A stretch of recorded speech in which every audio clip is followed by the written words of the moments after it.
Welcome to this week's video cast. We had a crazy weekend last weekend. As you know, on following YHH, we had lots of scores, lots of teams, lots of broadcasts, you name it. It was a blast to see all these great teams make it to state. Some of the favorites made it, and we had a few surprises. A few of the surprises we mentioned earlier in a story on our site. Woodbury AA comes in as a 15 seed out of 24 teams and makes it all the way to state. Hats off to the Predators. Sibley's Bantam B team finishes 5th in their league and makes it all the way through districts and regions. Congratulations to the Warriors. And White Bear Lake, another team finishing 5th in their league. They go in on a 6-game winning streak, win their districts, and then win their region as well up north. Congratulations to those 3 teams. They'll be playing in the state tournament in a week and a half. We have a new sponsor to the site. As you maybe, if you follow us on Twitter, you've seen our Lots of Matza players of the game. Bernatello's Pizza's Brew Pub Lots of Matza Pizza is now a sponsor on the site. We give out a coupon for 1 free Brew Pub pizza to all the players that win the award. If you won an award this past weekend, we were out of coupons. We've given out so many, ran out of coupons. Send us an email and we'll send you a coupon in the mail. Thank you to the Ramsey and Halverson family over at Bernatello's for sponsoring YHH. We really appreciate it. A couple players that we saw this past weekend that were off of our radar are definitely firmly on our radar. Jet Pesh from East Grand Forks, a peewee. What a great player he was.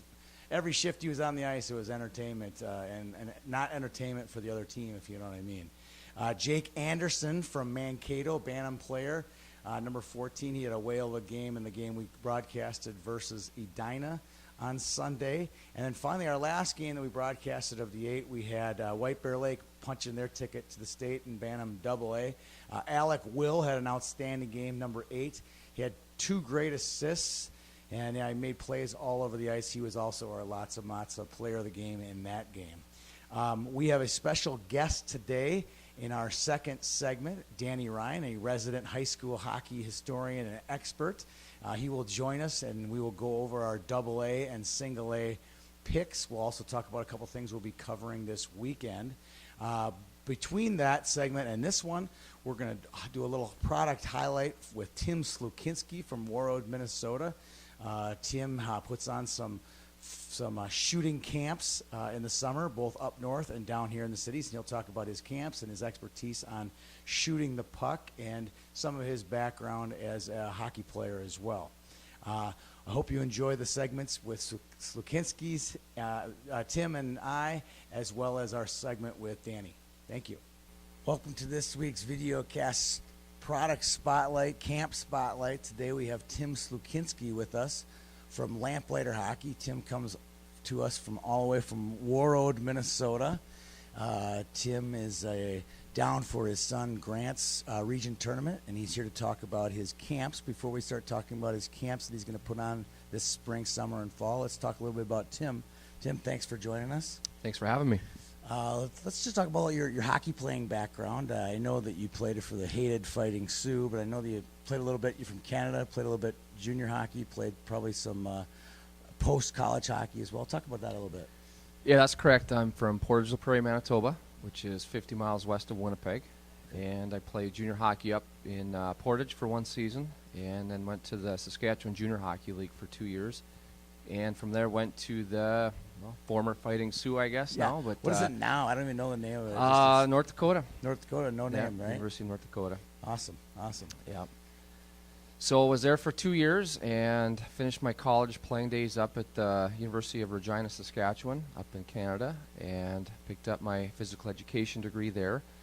And from there went down and played in the Western Professional Hockey League for 1 season down in El Paso, Texas. Nice. So, hockey hotbed. Yeah. Did you wear a visor?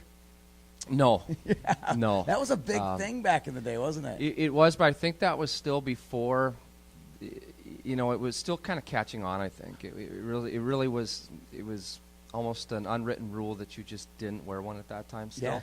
Yeah. That's why I bring it up, because remember it was a big thing, and the guys with visors, it was like was a no-no to wear a visor. Yeah, and that's changed now. Oh, you see, Yeah. everyone's got one. Yeah. So they're protecting their eyes, and it's their livelihood Yeah, is their eyes. for sure. We'll get to that in just a second. For sure. All right, you talked about your physical education background. Tell me a little bit about why that's important to what we're going to talk about with your camps and why it's important. Well, I think it's important because it gives me a different perspective. I play the game at high levels. I know the game well.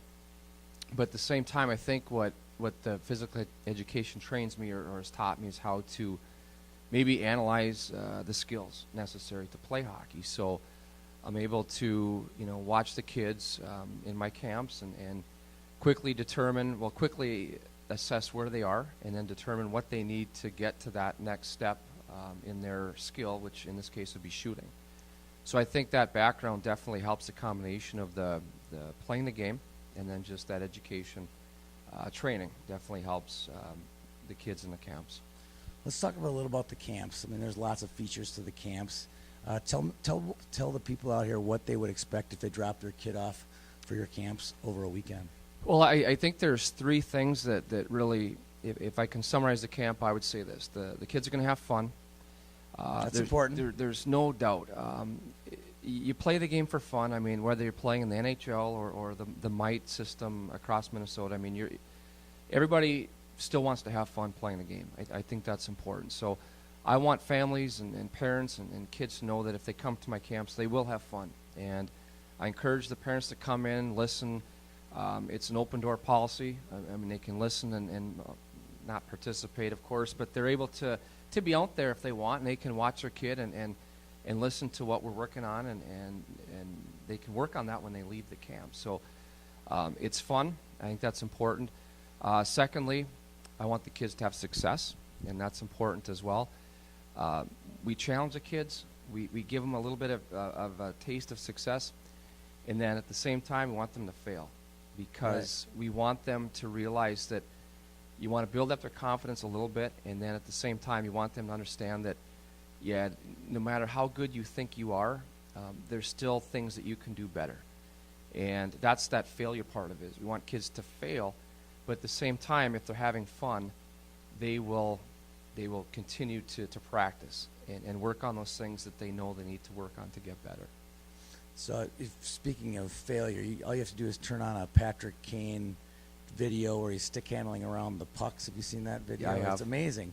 Yeah. That's you might want to turn something like that on for a shooting to realize, okay, you guys are pretty good at this right now, but look how much better you could be. It's kind of that kind of thing, I would imagine. It is, and it's even for high school kids. I've had high school kids that good shooters, but it's easy to shoot 100 pucks and tell somebody that you just shot, 100 pucks or 10,000 pucks. But I can put kids through drills that you could shoot 100 pucks, and kids would benefit more from those 100 shots than somebody taking 10,000 shots, just taking repetitions. There's so much more that you can introduce into shooting drills that people have no idea that you can do. And that's the biggest thing, I think, is when people come to my camps, they realize, wow, I never thought that we could do this shooting pucks. But it makes you a better hockey player. Well, that's great. I think in part of the camp you do get a stick shooting weight. It's another product that you've invented, you and your wife Jenny have invented. Correct. Let's talk a little bit about the stick weight. There's two of them. We got one of them here. I've talked about it a couple times. Here's the big one right here. And then there's the smaller one. Do you have names for them besides big one and small one? Well, it's a 1 pound weight. We call that the mini. Then we have the 2 pound, which is the larger of the two that you held up. They work. I'll just tell you, they work. We use them up north. They come with the camps, so you sign up for the camps, and you get a stick weight to go with you. And the nice thing I like about that is that when the kids leave the camp, they have a souvenir reminder, right? So now, if that stick weight's in their hockey bag or their locker, I mean, it's a reminder of the things that we did in the summer training. So it's something that kind of, it stays with them, and it's something that if the kids use it, it works. I mean, I'll just tell you it works. Yeah, that's great. So, let's wrap up the video and talk about, I'd be remiss not to talk about world, you guys have been on the spotlight, the world spotlight the last few weeks here in Minnesota, and we're just as proud as, it doesn't matter if you're 6 hours away. Let's talk about, you obviously related to Gigi Marvin through marriage. Tell me about a TJ Oshie or a Gigi Marvin story that, kind of That your version, one you'd Well, like to talk about. Yeah, this past Thanksgiving, Gigi was in town for Thanksgiving, and she's training for the Olympics, limited time. She's just in town for a short time. So anyway, after Thanksgiving dinner, she was with her family for Thanksgiving. So my son Grant called her and invited her over to skate on the backyard rink, and sure enough, she came over. She was over within a few minutes, and she skated for probably an hour to an hour and a half out there with my two boys, Grant and Hampton, and it was pretty special. She's a great hockey player, awesome person, but to have her there with the boys just on a Thanksgiving night up in Warroad, I mean, it's pretty special, and that tells you who she is, and of course her passion for the game is incredible. Well, I hate to put you on the spot here, but we know you're from Canada, and you and I have had our jabs back and forth about Canada, U.S. during the World Juniors and during the Olympics and stuff. During the Canadian-U.S. women's game, you got your family there. You're watching the game. Were you torn, country versus family, on that game, or it was probably pretty hard for you to watch? It is, but it's. I was really hoping that Gigi would get the gold. As I said, she's a great person, and it's tough to watch. Of course, it was a hard game. For Americans, it was that was a really hard game. It was a hard book to put down. It was a fantastic game from start to finish. It was, and the hockey's incredible. The girls play at a high level, and it's too bad. I mean, you come a goal post away basically from winning the gold, and I guess if there's a lesson from that, it's you play until the final buzzer, right? I mean, it's a good lesson for all of us. We'll finish up with this thought. I had a funny joke a friend said to me about, I don't even know her first name or last name is Poulin, and she has the game-winning goal in the 2010 and the 2014 Winter Olympics. How'd you like to put that on your resume? That's just amazing. She's an amazing player. Yeah, her just in 2 games. I mean, she's made such a name for herself in 2 games. Big time player.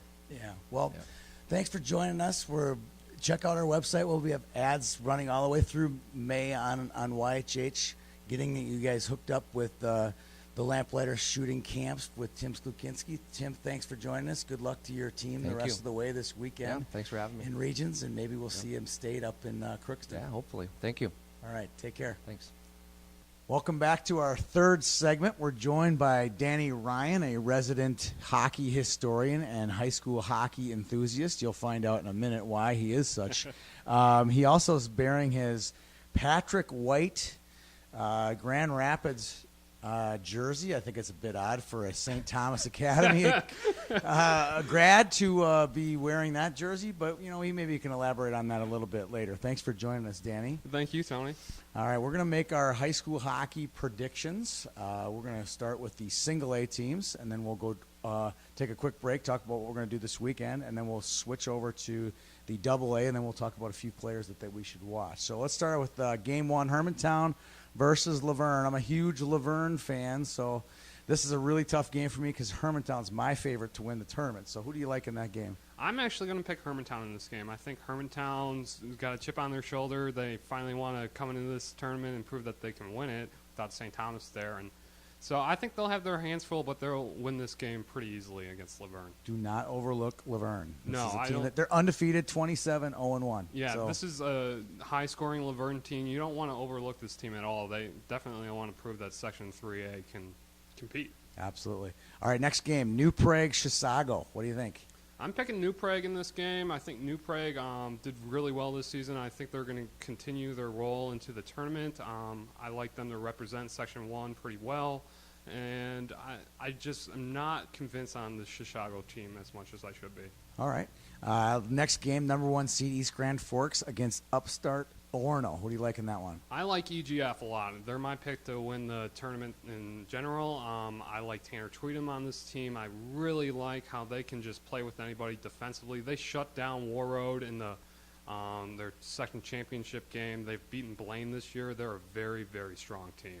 All right, and the last game, the toss-up game, St. Cloud Cathedral and Totino Grace. What do you like in that one? I'm going to pick Totino. I think Totino plays a tougher schedule throughout the year. I think they're going to be ready for St. Cloud Cathedral. I think Cathedral Might have been better if Poganski stayed, but I'm going to pick Totino in this game. Well, welcome to Youth Hockey Hub. We've been always accused of having a Metro bias, and there you go. You just throw it out there. You said that they play a tougher schedule. That's a total Metro bias statement. Congratulations. Welcome. You've now joined the staff in the right way. Congratulations. Oh, wow. All right, let's pick our winners. I think we've kind of alluded to it. You go first. I think you said East Grand Forest, correct, is your winner? Yeah, I think East Grand Force is going to come into this tournament with a chip on their shoulder. They lost to St. Thomas Academy last year, 11-0, and they were thoroughly embarrassed. And I think that they're going to come out with something improved this year. Well, they were a much younger team last year Yes, and that is played a very experienced STA team. So I think you're right. I think this team, they can play with any AA teams in the state.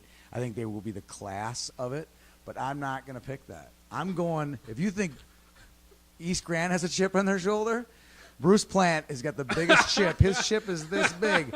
As some say, they are the reigning public school single class Class A champion 4 years in a row. They've lost. This is their turn.